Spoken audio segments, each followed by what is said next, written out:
1996년 12월 서울 외곽의 한 주택에서 41살 남자가 사라졌습니다. 박성호. 작은 무역회사를 운영하던 그는 병으로 쓰러진 뒤 집에서 요양 중이었습니다. 그가 마지막으로 목격된 건 유난히 추웠던 어느 겨울밤. 그날 집 안에 함께 있던 사람은 간병인 김미경 단 한 명뿐이었습니다. 다음 날 아침 그는 보이지 않았고 하루가 지난 뒤에야 실종 신고가 접수됩니다. 잠깐 외출한 줄 알았다는 그녀의 말과 함께 경찰은 집을 조사했지만 폭력의 흔적도 다툼의 흔적도 찾지 못했습니다. 1996년 CCTV가 없던 시절이었고 사실을 말해줄 수 있는 사람도 단 한 명뿐이었습니다. 그리고 20년이 흐른 뒤늦게 이런 질문이 남았습니다. 그날 밤 그 집 안에서는 정말 아무 일도 없었을까요? 박성호는 특별한 사람이 아니었습니다.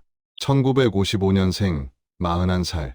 신문에 실릴 이유도 역사에 이름을 남길 이유도 없는 그저 평범한 남자였습니다. 그는 서울 구로구에서 작은 무역회사를 운영하고 있었습니다. 직원은 5명 남짓. 중국에서 자파를 들여와 동대문 도매상에 넘기는 일이었죠. 1990년대 중반 중국과의 교역이 막 활발해지던 시기였고 그의 사업은 눈에 띄게 크지는 않았지만 혼자 살아가기엔 부족함이 없었습니다.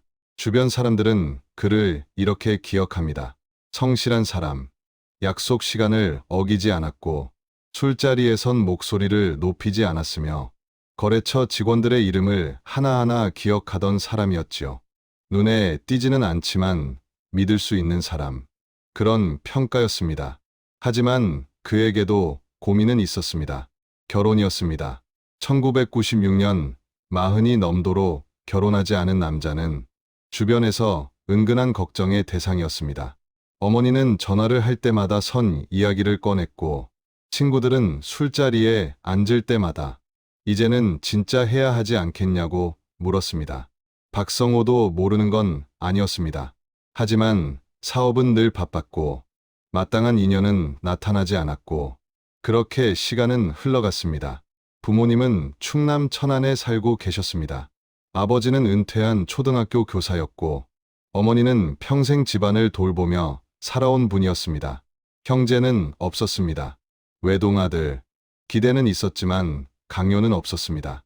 내가 알아서 하겠지. 부모는 그렇게 믿고 있었지요. 그러던 1995년 가을, 박성호의 몸에 이상이 생기기 시작했습니다. 처음에는 단순한 피로라고 생각했습니다. 중국 출장이 잦았고 잠도 늘 부족했으니까요. 하지만 피로는 가시지 않았고 체중은 눈에 띄게 줄어들었습니다. 병원을 찾았을 때 의사는 잠시 말을 멈춘 뒤 이렇게 말했습니다. 간 기능이 많이 나빠졌습니다. 당분간 입원 치료가 필요합니다. 진단명은 만성 간염이었습니다. 과로와 불규칙한 생활이 쌓인 결과였지요. 석 달간의 입원 치료 끝에 퇴원했지만 몸은 예전 같지 않았습니다. 의사는 분명히 말했습니다. 집에서 충분히 쉬셔야 합니다. 무리하시면 안 됩니다. 회사는 직원들에게 맡기고 박성호는 집으로 돌아왔습니다. 1996년 초, 아직 겨울에 찬 기운이 남아있던 시기였습니다. 혼자 사는 남자의 투병은 고독했습니다. 천안에 계신 부모님은 연세가 있었고 서울을 오가며 간병하기엔 무리였습니다. 친구들은 각자의 삶이 바빴습니다. 가끔 전화로 안부를 묻고 한두 번 문병을 오기는 했지만 매일 곁에 있어줄 수는 없었습니다. 밥을 차려줄 사람도 없었고 병원에 함께 갈 사람도 없었습니다. 몸이 약해지자 박성우는 이전과는 다른 외로움을 느끼기 시작했습니다. 혼자서도 잘 살던 사람이었지만 아픈 몸으로 텅 빈 집에 누워 있으면 마치 집 전체가 무너지는 것처럼 느껴졌지요. 누군가 옆에 있었으면 좋겠다는 생각이 들었습니다. 말을 걸 사람, 밥을 함께 먹을 사람, 그저 같은 공간에서 숨 쉬고 있는 사람 말입니다.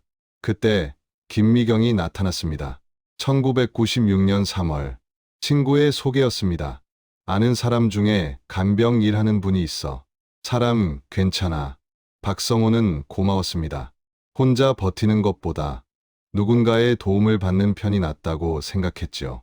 김미경은 36살이었습니다. 이혼한 상태였고 초등학생 아들을 혼자 키우고 있었습니다. 간병 경력은 2년 정도. 병원이나 요양원이 아니라 개인 집을 찾아다니며 환자를 돌보는 일이었지요. 1996년 당시 간병은 아직 제도화되지 않은 일이었습니다. 자격증도 명확한 기준도 없던 시절, 아픈 사람과 도움이 필요한 사람이 서로 기대며 버티던 시대였습니다. 처음에는 주 3회 낮 시간만 함께 했습니다.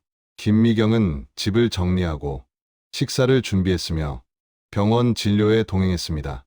말수는 적었고 일 처리는 깔끔했습니다. 박성호는 만족했습니다. 한 달쯤 지났을 때 김미경이 조심스럽게 말을 꺼냈습니다. 제가 매일 와도 될까요? 혼자 계시면 혹시 위험할 것 같아서요. 박성호는 망설이지 않았습니다. 그렇게 해주시면 고맙죠. 그날 이후 김미경은 거의 매일 집에 왔습니다. 아침에 와서 저녁 늦게 돌아가는 일정이었습니다. 가끔은 저녁 식사도 함께 했습니다. 둘은 마주 앉아 TV를 보며 밥을 먹었습니다. 박성호는 외롭지 않았습니다. 집에 사람이 있다는 것, 말을 나눌 상대가 있다는 사실만으로도 큰 위안이 되었지요. 병도 조금씩 나아지는 것처럼 느껴졌습니다. 하지만 주변 사람들은 서서히 이상함을 느끼기 시작했습니다. 친구가 전화를 걸면 김미경이 받았습니다. 지금 주무세요. 제가 전해드릴게요. 어머니가 전화를 해도 마찬가지였습니다. 어머님, 걱정 마세요. 제가 잘 돌보고 있어요. 한 친구가 문병을 왔을 때 조심스럽게 물었습니다. 성호야, 그 간병인 너무 오래 있는 거 아니냐? 박성호는 웃어넘겼습니다. 뭐가 문제야? 편하고 좋기만 한데. 5월쯤 김미경이 처음으로 돈 이야기를 꺼냈습니다. 형편이 좀 어려워서요. 아들 학원비가 밀렸어요. 박성호는 망설이지 않았습니다. 힘드시죠? 이거 쓰세요. 그런 일은 6월에도 7월에도 반복되었습니다. 월세 이야기, 병원비 이야기. 박성호는 거절하지 않았습니다. 자기를 돌봐주는 사람에게 도움을 주는 건 당연하다고 생각했지요. 어느새 김미경은 간병인이 아니라 유일한 보호자처럼 자리 잡고 있었습니다. 집 문을 여는 사람도, 병원에 동행하는 사람도, 전화에 응대하는 사람도 모두 그녀였습니다. 9월, 박성호의 어머니가 서울로 올라왔습니다. 아들 얼굴이 보고 싶었고 그 간병인이라는 사람도 직접 보고 싶었습니다. 식사를 함께한 자리에서 어머니는 김미경을 유심히 바라봤습니다. 말투, 행동, 아들을 대하는 태도까지. 천안으로 돌아가는 기차 안에서 어머니는 남편에게 말했습니다. 여보, 저 여자 간병인 같지가 않아요. 하지만 박성호는 웃어넘겼습니다. 오해예요. 좋은 사람이에요. 10월, 김미경이 다시 말을 꺼냈습니다. 혹시 재산 정리 같은 건 생각해 보신 적 있으세요? 박성호는 당황했습니다. 재산이요? 왜요? 혹시 모를 상황을 대비해서요. 갑자기 상태가 나빠지면 주변 분들이 곤란해질 수 있잖아요. 말은 조심스러웠지만 그 질문은 박성호의 마음에 작은 불안을 남겼습니다. 11월, 주변 사람들의 경고는 더 노골적이 되었습니다. 요즘 간병인 문제 뉴스에 나오잖아. 돈 관계는 확실히 해라. 하지만 박성호는 그 말을 듣고 싶지 않았습니다. 김미경이 없으면 자신은 다시 혼자가 되기 때문입니다. 12월 초 김미경이 또다시 돈 이야기를 꺼냈을 때 박성호는 처음으로 짜증을 냈습니다. 나도 돈이 끝없이 있는 건 아니에요. 환자분은 회사도 있고 집도 있잖아요. 저처럼 하루 벌어 하루 사는 사람이랑은 다르시죠. 말투는 여전히 공손했지만 그 안에는 분명한 날이 서 있었습니다.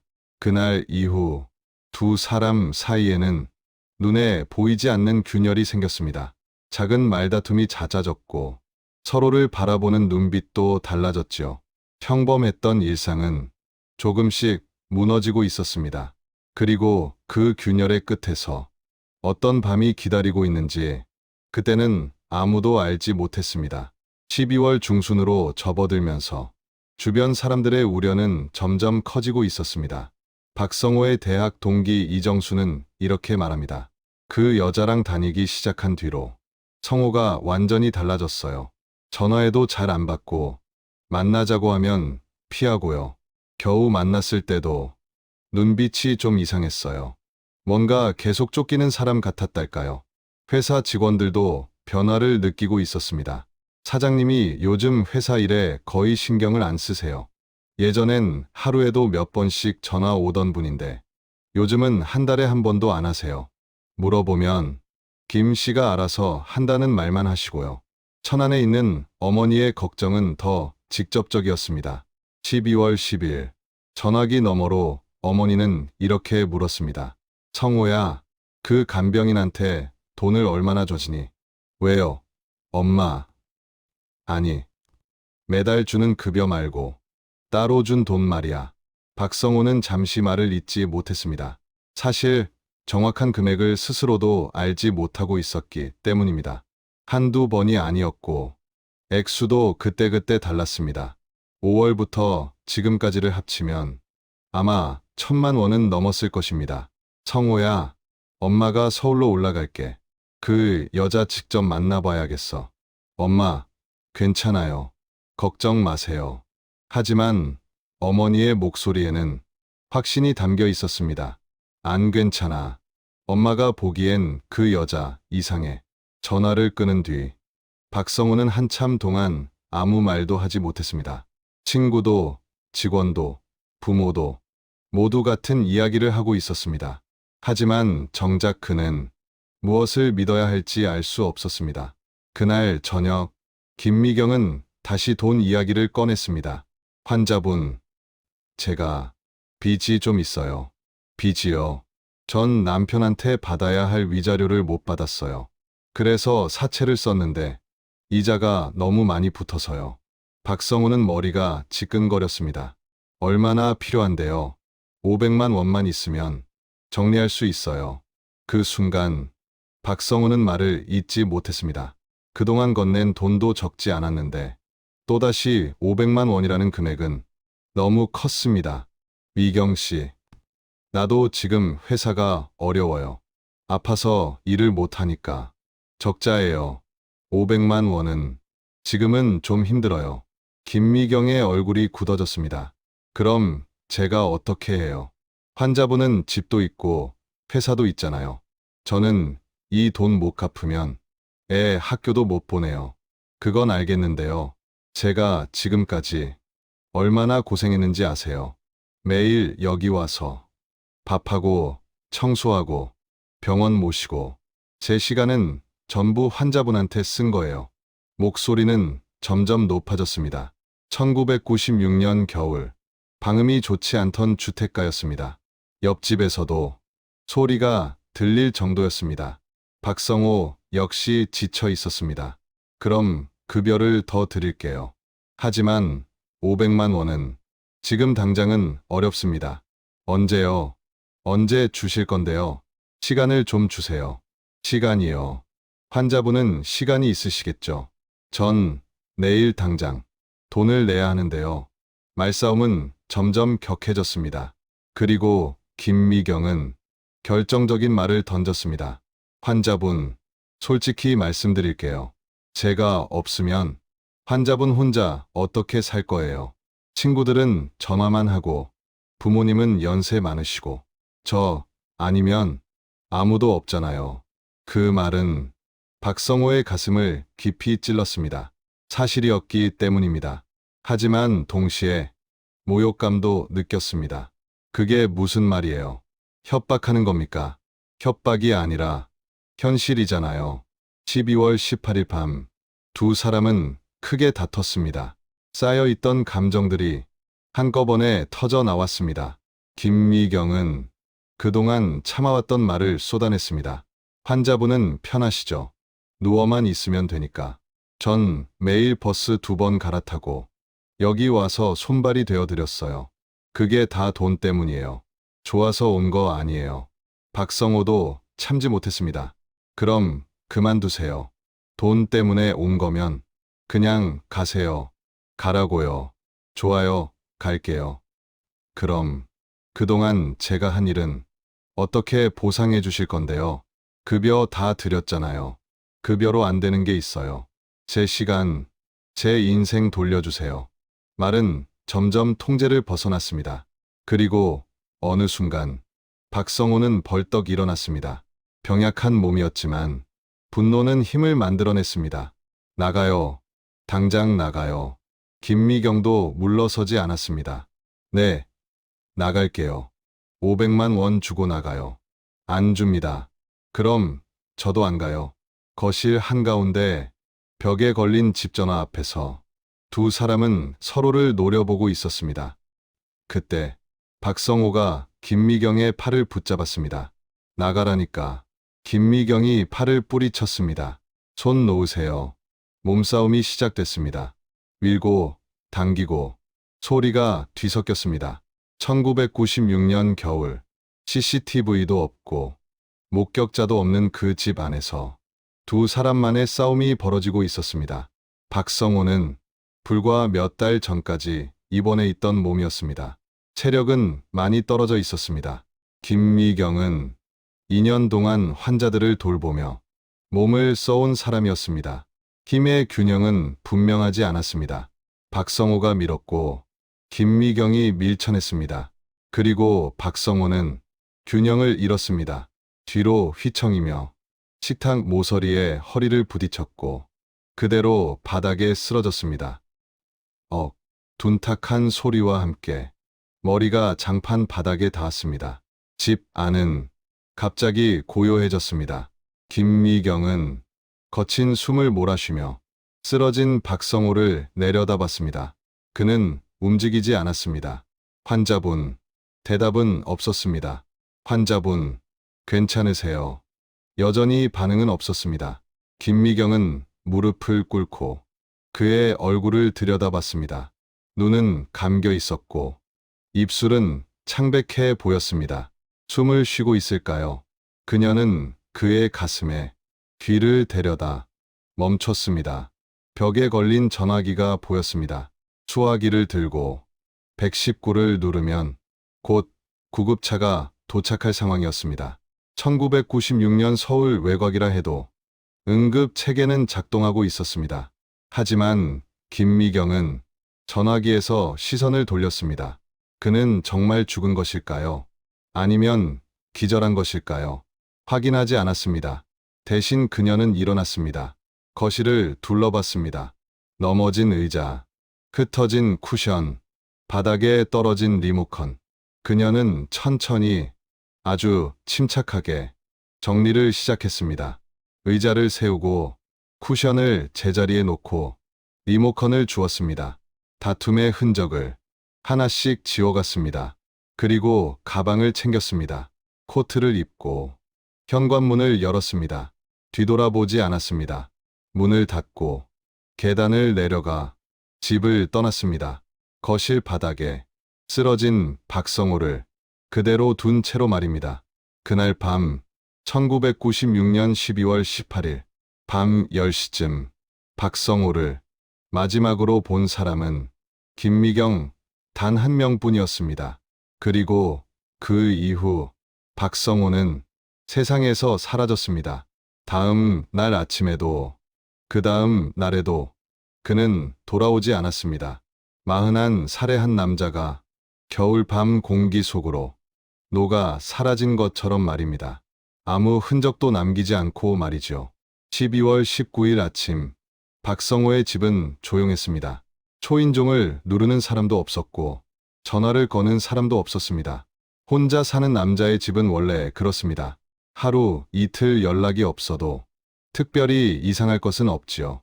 하지만 회사에서는 조금 이상하다는 이야기가 나왔습니다. 박성호는 아무리 몸이 안 좋아도 일주일에 한 번은 사무실에 전화를 하던 사람이었습니다. 잘 되고 있어? 그 한마디라도 꼭 했습니다. 그런데 그 주에는 전화가 없었습니다. 직원 한 명이 사장 집으로 전화를 걸었습니다. 신호만 갔고 받는 사람은 없었습니다. 요즘 컨디션이 많이 안 좋으신가 보다. 직원들은 그렇게 생각하고 더 깊이 의심하지는 않았습니다. 12월 20일 오후 3시 구로경찰서로 전화 한 통이 걸려왔습니다. 실종 신고하려고요. 네, 말씀하세요. 언제부터 안 보이셨습니까? 어제 저녁부터요. 환자분이 갑자기 집을 나가셨는데 돌아오질 않아요. 신고자는 김미경이었습니다. 경찰은 기본 정보를 확인했습니다. 실종자의 이름과 나이, 주소, 마지막 목격 시점과 인상착의였습니다. 그리고 물었습니다. 신고자 분은 실종자 분과 어떤 관계이십니까? 간병인이에요. 몇 달째 돌보고 있었어요. 가족은요, 부모님이 충남 천안에 계세요. 이미 연락은 드렸습니까? 아직요. 왜요? 괜히 걱정하실까 봐요. 경찰은 잠시 망설였지만 일단 신고를 접수했습니다. 알겠습니다. 순찰 중에 확인해 보겠습니다. 긴급 출동은 없었습니다. 1996년 성인 남성의 실종은 긴급 사안으로 분류되지 않았습니다. 아이도 아니었고 여성도 아니었으며 노인도 아니었습니다. 41살 남자. 그 나이의 남성은 스스로 떠났을 가능성이 높다고 여겨지던 시절이었습니다. 12월 21일 경찰 2명이 박성호의 집을 찾았습니다. 문을 연 사람은 김미경이었습니다. 그녀는 비교적 침착해 보였습니다. 어제도 오늘도 안 들어오셨어요. 걱정돼서 잠도 못 잤어요. 경찰은 집 안을 둘러봤습니다. 거실은 정돈돼 있었습니다. 소파는 가지런했고 TV 리모컨은 제자리에 있었으며 식탁 위에는 머그컵 하나만 놓여 있었습니다. 다툼 같은 건 없었습니까? 없었어요. 평소처럼 저녁 먹고 TV 보다가 갑자기 나가신다고 하셨어요. 몇 시쯤이었습니까? 8시쯤이요. 뭐라고 하시던가요? 바람 좀 쐬고 오겠다고요. 답답하다고 하셨어요. 경찰은 고개를 끄덕였습니다. 아픈 사람이 집에만 있으면 충분히 할 수 있는 말이었습니다. 건강 상태는 어땠습니까? 간이 안 좋으셔서 늘 피곤해 하셨어요. 근데 그날은 비교적 괜찮아 보이셨어요. 최근에 가출할 만한 이유는 없었습니까? 경제적인 문제나 개인적인 고민 같은 건 말입니다. 김미경은 잠시 생각하는 척했습니다. 요즘 회사 일이 잘 안 된다고는 하셨어요. 스트레스를 많이 받으시는 것 같았어요. 경찰은 메모를 했습니다. 경제적 스트레스, 자진 가출 가능성, 집 안을 더 살폈습니다. 침실과 화장실, 부엌까지. 1996년 경찰의 현장 조사는 유관 확인이 전부였습니다. 특별한 범죄 혐의가 없으면 과학 수사는 진행되지 않았습니다. 바닥에서는 아무런 이상도 발견되지 않았습니다. 피 흔적도, 격한 다툼의 흔적도 없었습니다. 없어진 물건은 없습니까? 김미경은 옷장을 열었습니다. 검은색 롱코트 한 벌이 없어요. 지갑도 가지고 나가신 것 같고요. 신발은요, 갈색 구두요. 경찰은 다시 고개를 끄덕였습니다. 옷을 입고, 신발을 신고, 지갑을 챙겨 나갔다면 가출이라는 설명이 충분히 가능해 보였습니다. 자주 가던 곳은 있습니까? 회사 사무실 정도요. 근데 그 시간엔 문이 닫혀 있었을 거예요. 부모님께는 연락을 드리셨습니까? 아직요. 왜요? 환자분이 부모님 걱정시키는 걸 싫어하셨어서요. 경찰은 김미경을 바라봤습니다. 눈은 촉촉했지만 눈물이 흐르지는 않았습니다. 목소리는 떨렸지만 진술은 일관됐습니다. 의심할 만한 부분은 눈에 띄지 않았습니다. 알겠습니다. 주변 병원과 파출소에 확인해 보겠습니다. 혹시 연락 오면 바로 알려주세요. 경찰은 집을 나섰습니다. 차에 오르며 한 명이 말했습니다. 가출 같지 않아. 몸도 안 좋고 회사도 어렵고. 다른 한 명이 답했습니다. 간병인이 신고한 건 조금 이상하긴 한데 그래도 요즘 간병인들 책임감 있잖아. 그들은 더 이상 깊이 의심하지 않았습니다. 그날 오후 경찰은 주변 병원 응급실에 전화를 돌렸습니다. 박성호라는 이름의 환자가 입원했는지 확인했지만 모두 같은 대답이 돌아왔습니다. 없습니다. 근처 파출소에도 협조 요청이 전달됐습니다. 41살 남자, 검은 롱코트, 갈색 구두. 그러나 적극적인 수색은 시작되지 않았습니다. 12월 22일, 천안에 있던 어머니가 전화를 받았습니다. 어머님, 성호 씨 간병인 김미경이에요. 네, 무슨 일이에요? 환자분이 사라지셨어요. 어머니는 곧바로 서울로 올라왔습니다. 아버지와 함께 천안에서 구로까지 급히 달려왔습니다. 집 안을 둘러본 어머니는 곧바로 말했습니다.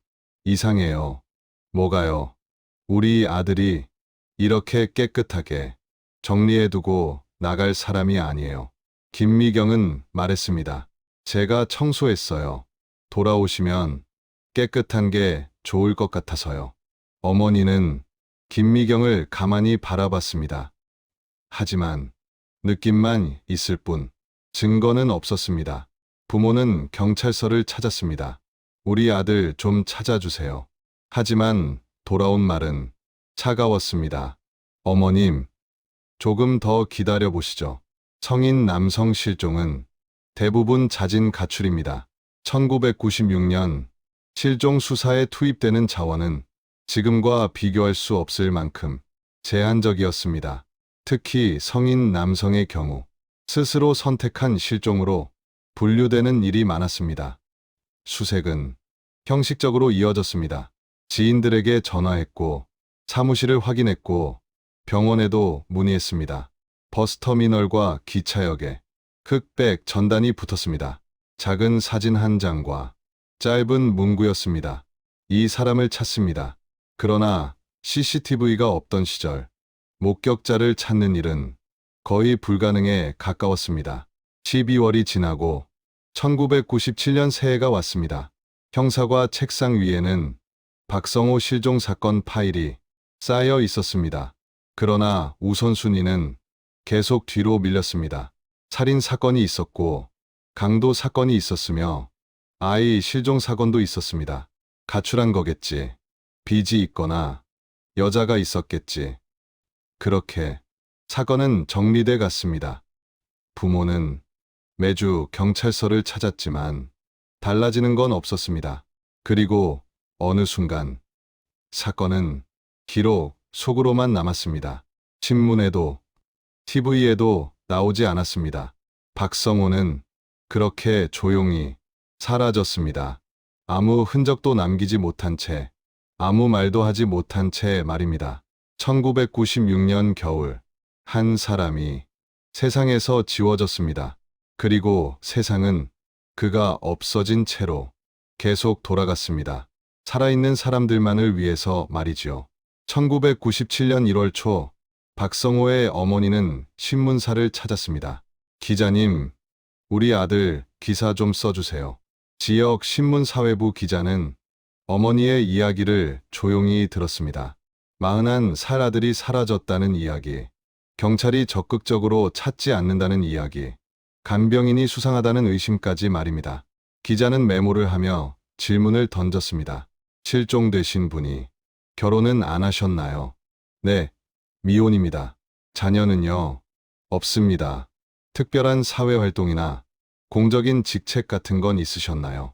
아니요. 작은 회사 하나 운영했어요. 기자는 잠시 펜을 멈췄습니다. 그리고 조심스럽게 말했습니다. 어머님, 솔직히 말씀드리면 이 사건은 기사로 다루기 어렵습니다. 왜요? 사람이 사라졌잖아요. 요즘 실종 사건이 한두 건이 아닙니다. 지면도 한정돼 있고 사회적 파장이 크거나 특이성이 있는 사건 위주로 다루고 있어서요. 우리 아들이 사라진 게 특이하지 않나요? 기자는 난처한 표정을 지었습니다. 성인 남성 실종은 대부분 자진 가출로 인식됩니다.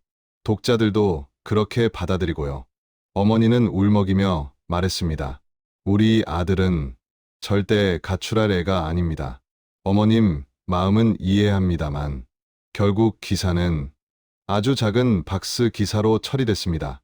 1997년 1월 7일자 신문 사회면 하단 구석 구로구 거주 박모 41씨 실종 경찰 수사 중 두 줄이 전부였습니다. 사진도 없었고 자세한 내용도 없었습니다. 특이사항 없음. 그게 전부였습니다. 그 신문은 다음 날이면 생선을 싸는 종이가 됐습니다. 1997년 1월 한국 사회는 다른 문제들로 가득 차 있었습니다. 경제는 이미 흔들리고 있었습니다. 기업들은 무너지고 있었고 실업자는 늘어나고 있었으며 불안감은 사회 전체에 퍼지고 있었습니다. 몇 달 뒤면 IMF 외환위기가 닥칠 상황이었습니다. 신문 일면은 경제 기사로 가득했습니다. 증시 폭락, 기업 부도, 구조조정. 사람들은 자기 앞가림하기도 바빴습니다. 실종된 미혼 남성 한 명. 그것은 뉴스가 되지 못했습니다. 박성호의 부모님은 점점 혼자가 되어갔습니다. 친척들은 말했습니다. 경찰 믿고 조금 더 기다려보지.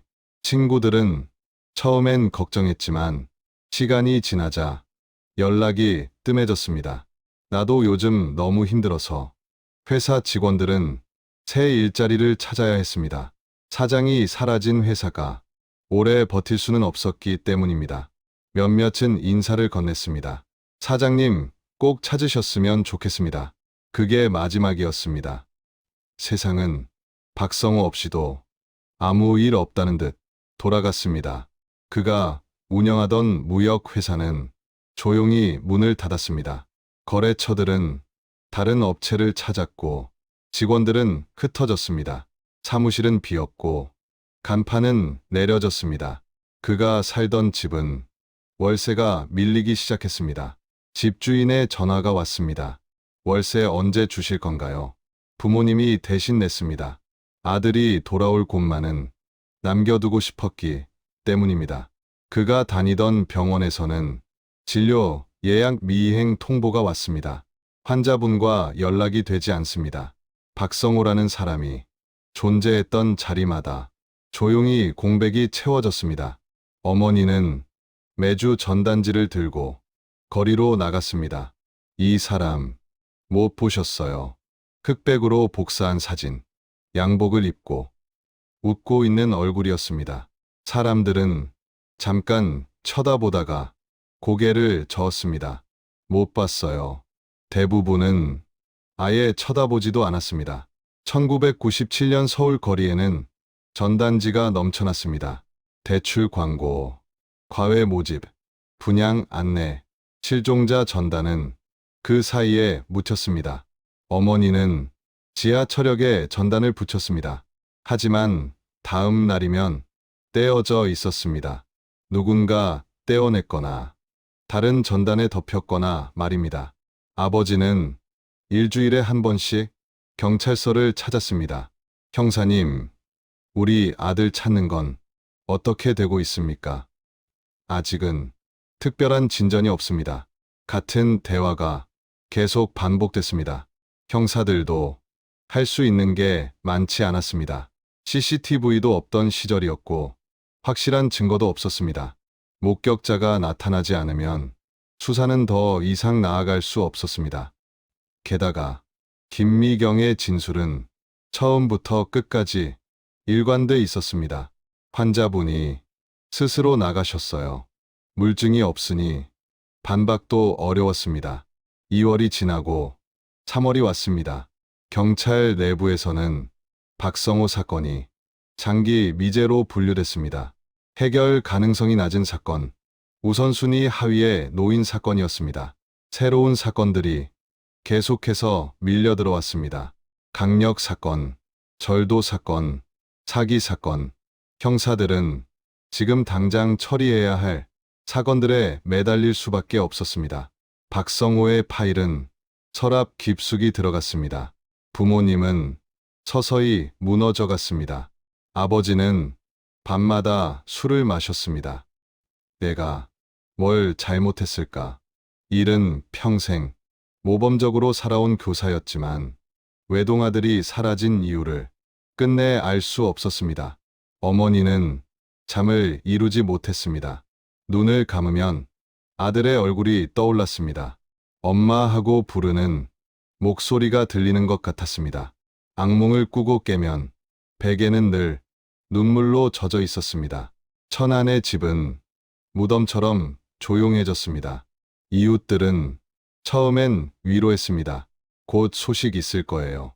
하지만 시간이 지나자 아무도 묻지 않았습니다. 불편한 주제였기 때문입니다. 죽지도 살지도 않은 상태. 무슨 말을 해야 할지 사람들은 몰랐습니다. 부모님은 고립됐습니다. 그리고 김미경은 일상으로 돌아갔습니다. 경찰 조사가 끝난 뒤 그녀는 다른 환자를 맡았습니다. 이번에는 7순이 넘은 할머니였습니다. 중풍으로 쓰러진 환자였고 김미경은 성실하게 일했습니다. 환자 가족들은 말했습니다. 김 씨, 일 참 잘하시네요. 아무도 그녀가 몇 달 전 다른 환자를 돌보다가 그 환자가 실종됐다는 사실을 알지 못했습니다. 김미경도 그 이야기를 하지 않았습니다. 그녀는 아들을 학교에 보내고 일터로 나가고 밤이 되면 집으로 돌아오는 평범한 삶을 살았습니다.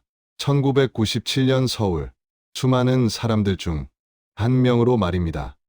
가끔 박성호를 떠올렸을까요? 그날 밤 바닥에 쓰러진 남자, 전화기를 바라보다 고개를 돌렸던 순간 문을 닫고 집을 나왔던 기억 말입니다. 양심의 가책이 있었을까요? 아니면 이미 잊어버렸을까요? 우리는 알 수 없습니다. 확실한 건 그녀가 처벌받지 않았다는 것, 의심받지 않았다는 것, 그리고 일상을 계속 살아갔다는 사실입니다. 1997년 중반 IMF 외환위기가 터졌습니다. 나라 전체가 혼란에 빠졌습니다. 기업이 무너지고 은행이 흔들리고 사람들이 일자리를 잃었습니다. 뉴스는 온통 경제 위기 이야기뿐이었습니다. 박성호 실종 사건은 완전히 잊혔습니다. 신문에 남은 건 2줄짜리 기사 하나뿐이었습니다. 분노도 없었고 애도도 없었으며 추모도 없었습니다. 그는 그냥 사라졌습니다. 연기처럼, 아지랑이처럼 말입니다. 1996년 12월 18일 밤 이후 박성호는 세상에 존재하지 않는 사람이 됐습니다. 살아있는 사람들의 기억 속에서도 점점 흐려졌습니다. 그리고 결국 그를 기억하는 사람은 부모님 2사람뿐이었습니다. 천안의 작은 방, 어린 시절 사진이 걸린 그곳에서 두 노인은 오늘도 기다립니다. 아들이 돌아오기를, 진실이 밝혀지기를, 누군가 기억해주기를 말입니다. 하지만 세상은 잔인했습니다. 1997년, 1998년, 1999년, 시간은 흘렀고 사람들은 잊었습니다. 박성호라는 이름은 서서히 지워졌습니다. 마치 처음부터 없었던 사람처럼 말이죠. 2005년 박성호가 사라진 지 9해가 흘렀습니다. 천안에 사는 부모님은 눈에 띄게 늙어 있었습니다. 아버지는 78, 어머니는 75이었습니다. 2사람 모두 몸 여기저기가 성하지 않았습니다. 아들을 잃은 시간은 조용히 그러나 확실하게 몸을 갉아먹고 있었습니다. 그럼에도 부모님은 단 한 번도 포기하지 않았습니다. 아버지는 매년 12월 18일이 되면 서울로 올라갔습니다. 아들이 마지막으로 목격된 그 집 앞에 섰습니다. 이미 다른 사람이 살고 있는 집이었지만 그곳은 아들이 이 세상에 존재했던 마지막 장소였습니다. 아버지는 그 집을 한참 동안 말없이 바라보다 돌아오곤 했습니다. 어머니는 경찰서에 전화를 걸었습니다. 담당 형사가 바뀌어도 부서가 재편돼도 계속 같은 질문을 했습니다. 우리 아들 사건 어떻게 됐나요? 형사들은 늘 같은 대답을 했습니다. 아직 새로운 단서는 없습니다. 미안해하는 목소리였지만 그 이상은 없었습니다. 시간은 흘렀지만 진실은 드러나지 않았습니다. 그러던 2006년 봄, 작은 변화의 계기가 찾아왔습니다. 국세청에서 한 통의 통보서가 천안의 집으로 도착했습니다. 박성호 명의의 은행 계좌와 부동산에 대한 세금 체납 통보였습니다. 부모님은 변호사를 찾아갔습니다. 아들이 실종됐는데 세금을 어떻게 내야 합니까? 변호사는 조심스럽게 말했습니다. 실종 선고를 받으셔야 합니다. 실종 선고요. 네. 실종된 지 5년이 지나면 법적으로 사망 처리로 재산 정리가 가능합니다. 부모님은 큰 충격을 받았습니다. 아들을 법적으로 죽은 사람으로 만들어야 한다는 말이었기 때문입니다. 하지만 선택의 여지는 거의 없었습니다. 재산을 정리하지 않으면 체납과 빚만 계속 쌓일 상황이었습니다. 2006년 여름, 실종 선고 절차가 시작됐습니다. 법원은 재산 목록과 관련 서류를 요구했습니다. 부모님은 아들의 집을 다시 찾았습니다. 실종 이후 9해 만에 처음으로 제대로 된 정리였습니다. 서랍을 열고 책장을 뒤지고 옷장을 하나하나 살폈습니다. 먼지가 쌓인 서류들이 차례로 모습을 드러냈습니다. 그 과정에서 부모님은 낡은 봉투 하나를 발견했습니다. 봉투 안에는 은행 서류가 들어 있었습니다. 재산 양도 동의서, 이완성, 박성호 명의의 부동산을 제3자에게 양도한다는 내용이었습니다. 날짜는 1996년 11월, 실종되기 불과 한 달 전이었습니다. 서류는 완성되지 않은 상태였습니다. 서명은 있었지만 공증도 없었고 등기 이전도 이루어지지 않았습니다. 법적 효력을 갖추지 못한 문서였습니다. 문제는 양도받을 사람의 이름이었습니다. 김미경. 어머니의 손이 떨렸습니다. 이게 뭐야? 부모님은 다시 서류를 뒤졌습니다. 이번엔 통장이 나왔습니다. 박성호 명의의 농협 통장이었습니다. 거래 내역을 확인하자 눈에 띄는 출금 기록들이 줄줄이 나타났습니다. 1996년 5월 15일 50만 원 출금, 6월 3일 70만 원 출금, 7월 20일 100만 원 출금, 8월 12일 80만 원 출금, 9월 5일 150만 원 출금, 10월 18일 200만 원 출금, 11월 22일 300만 원 출금. 마지막 출금은 실종되기 한 달도 채 남지 않은 시점이었습니다. 누가 이 돈을 인출했을까요? 박성호 본인이었을까요? 아니면 다른 사람이었을까요? 부모님은 즉시 은행을 찾았습니다. 하지만 2006년 10년 전 거래에 대한 상세 기록은 이미 폐기된 상태였습니다. 누가 창구에서 찾았는지, 카드로 인출했는지 확인할 방법은 없었습니다. 그럼에도 한 가지는 분명했습니다. 돈은 지속적으로 빠져나갔고 그 시점은 김미경이 간병을 시작한 시기와 정확히 겹쳤습니다. 부모님은 다시 경찰서를 찾았습니다. 형사님, 이것 좀 보세요. 담당 형사는 예전과 다른 사람이었습니다. 30대 초반의 젊은 형사, 강민수였습니다. 그는 서류를 하나하나 꼼꼼히 살폈습니다. 잠시 후 낮은 목소리로 말했습니다. 이건 확실히 수상합니다. 부모님의 얼굴에 희망이 비쳤습니다. 그렇죠. 저 여자가 뭔가 했을 거예요. 하지만 강 형사는 신중했습니다. 다만 이것만으로는 범죄를 입증하기 어렵습니다. 양도 서류는 미완성이고 출금 내역만으로는 횡령이나 강요를 증명하기 힘듭니다. 그럼 어떻게 해야 합니까? 김미경 씨를 다시 조사해야겠습니다. 강민수 형사는 과거 사건 파일을 처음부터 다시 읽었습니다. 왜 간병인이 이틀이나 지나서 실종 신고를 했을까? 왜 집은 이상하리만큼 깨끗했을까? 왜 재산 양도 서류를 작성하려 했을까? 1996년 당시에는 묻지 못했던 질문들이었습니다. 시스템도 인력도 관심도 부족했던 시절이었기 때문입니다. 하지만 2006년은 달랐습니다. 실종자 데이터베이스가 정비됐고 과학수사 기법이 발전했으며 간병인 범죄에 대한 사회적 인식도 조금씩 달라지고 있던 때였습니다. 강민수 형사는 김미경을 추적하기 시작했습니다.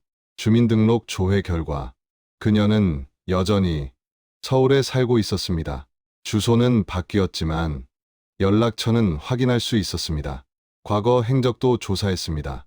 1997년 이후 그녀는 계속 간병 일을 해왔습니다. 여러 환자를 돌봤고 대체로 평판은 나쁘지 않았습니다. 하지만 눈에 띄는 기록 하나가 있었습니다.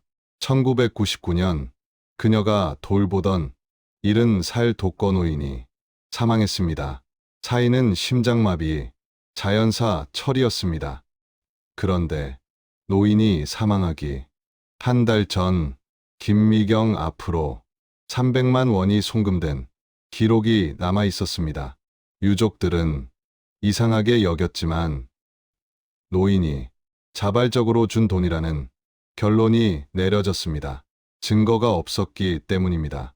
강민수 형사는 등골이 서늘해졌습니다. 이건 패턴일 수도 있겠다고 느꼈습니다. 2006년 6월 김미경은 경찰서로 소환됐습니다. 10년 만에 다시 경찰서를 찾은 그녀는 46살이 되어 있었습니다. 머리에는 흰머리가 섞였고 얼굴에는 세월의 흔적이 보였습니다.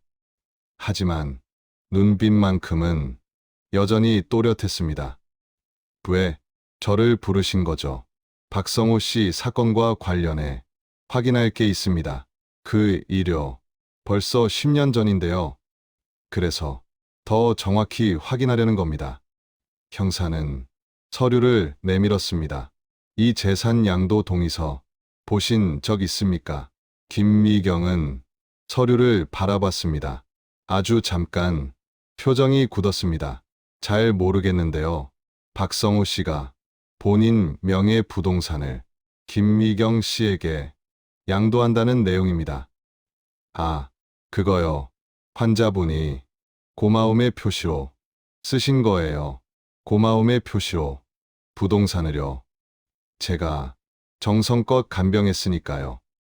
그런데 왜 서류를 완성하지 않았습니까? 김미경은 잠시 침묵했습니다. 환자분이 실종되셔서요. 실종되기 전까지 한 달이 있었습니다. 그 사이에 완성할 수 있지 않았을까요? 환자분이 망설이셨던 것 같아요. 형사는 통장 내역을 꺼냈습니다. 이 출금 기록은 아십니까? 환자분이 쓰신 거 아닌가요? 환자분이 직접 인출했을까요? 아니면 다른 사람이 했을까요? 김미경의 눈이 흔들렸습니다. 그건 기억이 잘, 한 달에 한두 번씩 큰돈이 빠져나갔습니다. 그래도 기억이 안 나십니까? 환자분 일은 환자분이 알아서 하셨습니다. 형사는 한 발 더 다가갔습니다. 김미경 씨, 솔직히 말씀해 주세요. 돈 받으셨죠? 급여 외에 조금은 받았습니다. 형편이 어려워서요. 얼마나요? 정확히는 기억이 안 납니다. 1,000만 원은 넘지요. 김미경은 입술을 깨물었습니다. 그 정도일 수도 있습니다. 그런데 환자분이 실종된 뒤 왜 이틀이나 지나서 신고했습니까? 외출하신 줄 알았어요. 아픈 환자가 코트만 입고 나갔는데 이틀 동안 이상하다고 생각 안 하셨습니까? 김미경은 대답하지 못했습니다. 형사는 조용히 물었습니다. 그날 밤 정말 아무 일도 없었습니까? 없었습니다. 다투지 않았습니까? 말다툼은 조금 했습니다. 무슨 문제로요? 돈 문제요. 더는 못 준다고 하셔서요. 그게 끝입니까? 네. 조사는 몇 시간 이어졌지만 자백은 나오지 않았습니다. 증거는 부족했습니다. 10년이라는 시간은 너무 많은 것을 지워버렸습니다. 하지만 의문은 분명해졌습니다. 그리고 그 의문은 다시 사건을 움직이기 시작했습니다. 시간은 진실을 가릴 수는 있어도 끝내 묻어두지는 못합니다. 이제 잠들어 있던 진실은 깨어나고 있었습니다. 2006년 7월 강민수 형사는 10년 전의 현장을 다시 찾았습니다. 박성호가 살았던 그 집이었습니다. 이미 다른 가족이 살고 있었지만 형사는 사정을 설명하고 집 안을 둘러볼 수 있었습니다. 10년이 지났지만 집의 구조는 그대로였습니다.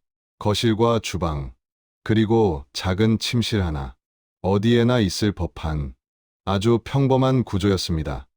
형사는 바닥을 유심히 바라봤습니다. 장판은 새 것으로 교체돼 있었습니다. 당연한 일이었습니다. 10년이면 어떤 흔적도 남기기 어려운 시간이었습니다. 혈흔이나 물리적 증거를 기대할 수는 없었습니다. 하지만 형사는 포기하지 않았습니다. 그는 빌라 주민들을 찾아다녔습니다. 1996년 당시부터 이곳에 살던 사람이 혹시 남아있을지 몰랐기 때문입니다. 대부분은 이미 이사를 갔지만 몇 명은 아직 남아있었습니다. 2층에 살던 박경자 씨 68살. 그녀는 1990년대부터 이 빌라에 살고 있었습니다. 박성호 씨, 기억하십니까? 아, 그 젊은 사람요. 혼자 살던, 기억나요? 1996년 12월쯤 뭔가 이상한 점은 없었습니까? 박경자 씨는 잠시 생각하더니 이렇게 말했습니다. 그때 간병인이 자주 왔었어요. 여자분, 김미경 씨요. 이름은 모르겠고 그 여자가 목소리가 좀 컸어요. 목소리가요. 네, 가끔 위에서 큰 소리가 들렸어요. 싸우는 것 같았어요. 형사는 메모를 했습니다. 언제쯤이었습니까? 겨울이었어요. 12월쯤이었을 거예요. 한 번은 밤에 진짜 시끄러웠어요. 무슨 말인지는 들리셨습니까? 정확히는 아니고 돈이라는 말은 분명히 들렸어요. 여자가 소리를 질렀어요. 그게 실종되기 전이었습니까? 네, 얼마 안 남았던 것 같아요. 중요한 증언이었습니다. 10년 전에는 기록되지 않았던 이야기였습니다. 아니, 묻지 않았던 이야기였습니다. 형사는 조사를 이어갔습니다. 박성우의 친구들, 회사 직원들, 병원 관계자들을 다시 만났습니다. 10년 전에는 대수롭지 않게 흘려들었던 말들이 이제는 퍼즐 조각처럼 맞춰지기 시작했습니다. 성우가 그 여자한테 돈을 너무 많이 줬다고 후회했어요. 간병인 때문에 스트레스가 심하다고 했어요. 마지막에 봤을 때 표정이 안 좋았어요. 뭔가 결정해야 하는 사람처럼요. 2006년 8월 강민수 형사는 김미경을 다시 불렀습니다. 두 번째 조사였습니다. 김미경 씨 이웃이 증언했습니다. 12월 중순쯤 박성호 씨 집에서 큰 다툼 소리가 들렸다고요. 김미경은 잠시 당황한 표정을 지었습니다. 그게 언제 말씀이세요? 실종되기 며칠 전입니다. 아, 그때 말다툼은 좀 있었어요. 전에 말씀드렸잖아요. 말다툼 정도가 아니었다고 증언합니다. 잠에서 깰 정도였다고요. 제가 좀 화가 났었어요. 왜요? 약속을 안 지키셔서요. 무슨 약속입니까? 돈이요. 얼마입니까? 500만 원이요. 왜 그렇게 큰 돈을 주기로 했습니까? 제가 빚이 있었어요. 도와주신다고 하셨는데 갑자기 마음을 바꾸셨어요. 형사는 몸을 앞으로 기울였습니다. 그래서 많이 화가 났군요. 네. 그 다음엔 무슨 일이 있었습니까? 없어요. 환자분이 나가셨다고 했잖아요. 정말입니까? 네. 형사는 파일 하나를 꺼냈습니다. 1999년 김영수 씨 기억하십니까? 김미경의 얼굴이 순간 창백해졌습니다. 그분도 돌아가시기 전 김미경 씨에게 돈을 줬습니다. 300만 원.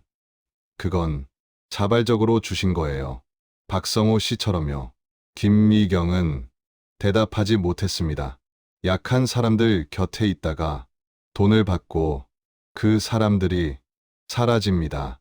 우연이라고 보기엔 이상하지요. 우연이에요. 저는 아무것도 안 했어요. 2006년 9월 세 번째 조사. 형사는 전략을 바꿨습니다. 김미경 씨 거짓말 탐지기 검사 받아보시겠습니까? 싫어요.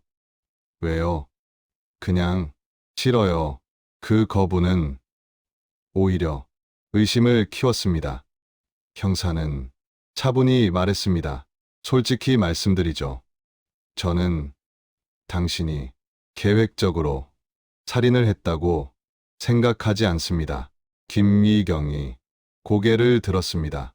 사고였을 가능성이 큽니다. 다투다가 순간적으로 김미경의 눈빛이 흔들렸습니다. 그 뒤가 문제입니다. 무서웠겠지요.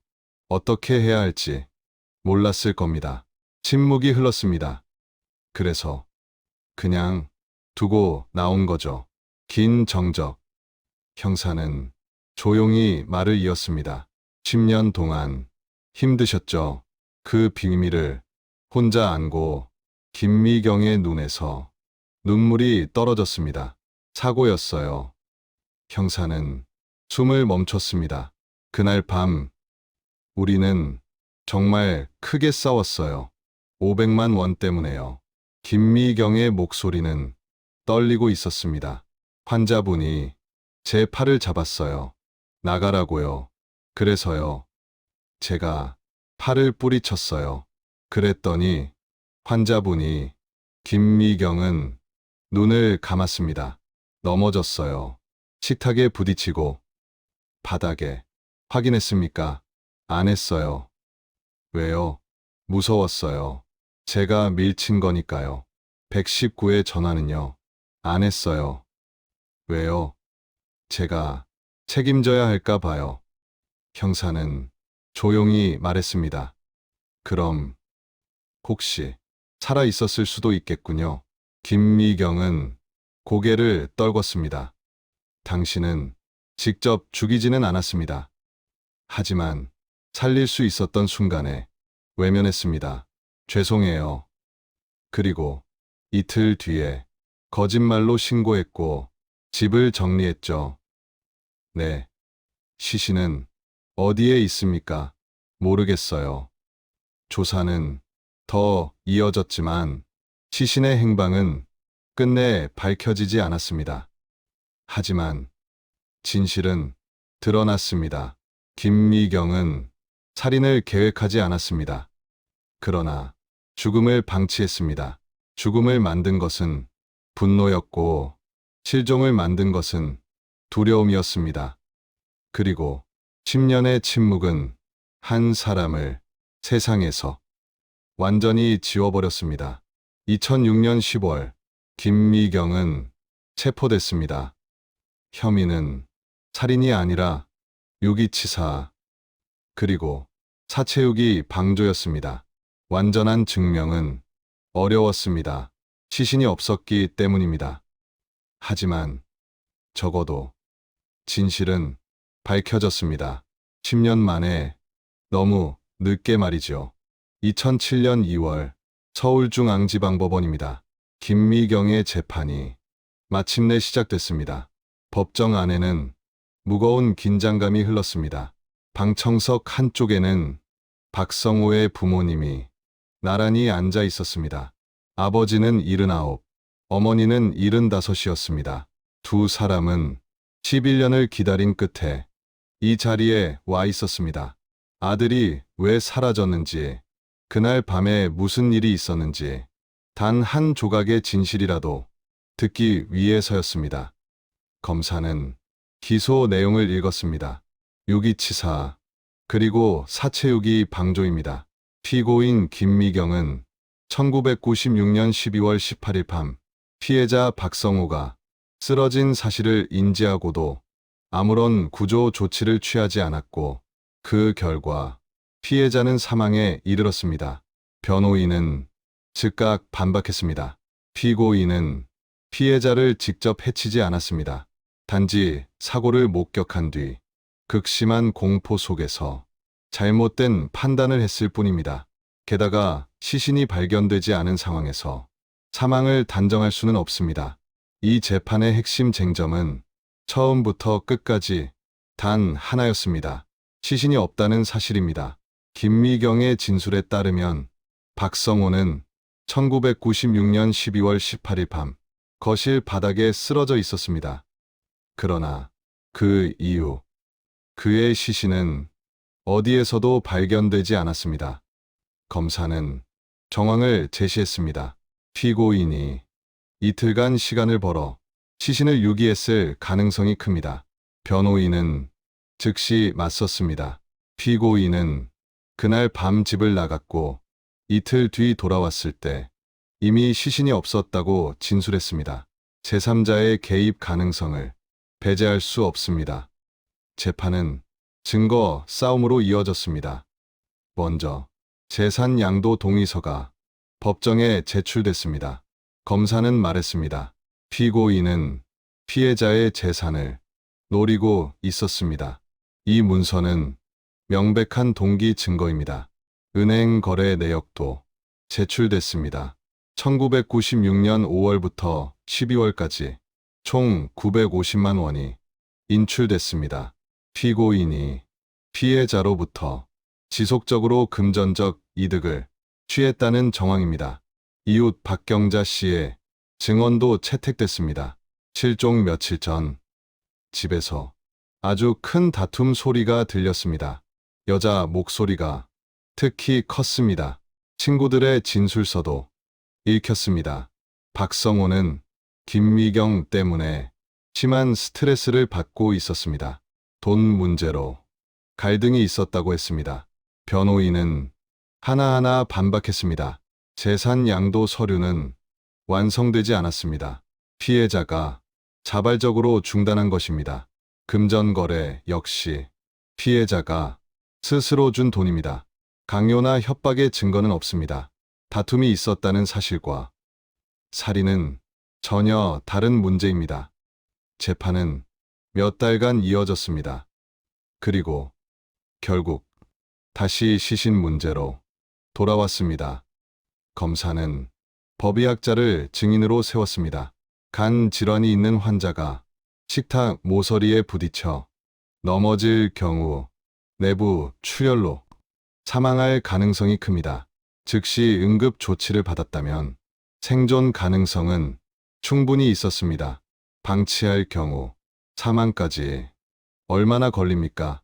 상황에 따라 다르지만 수시간 내 사망했을 가능성이 높습니다.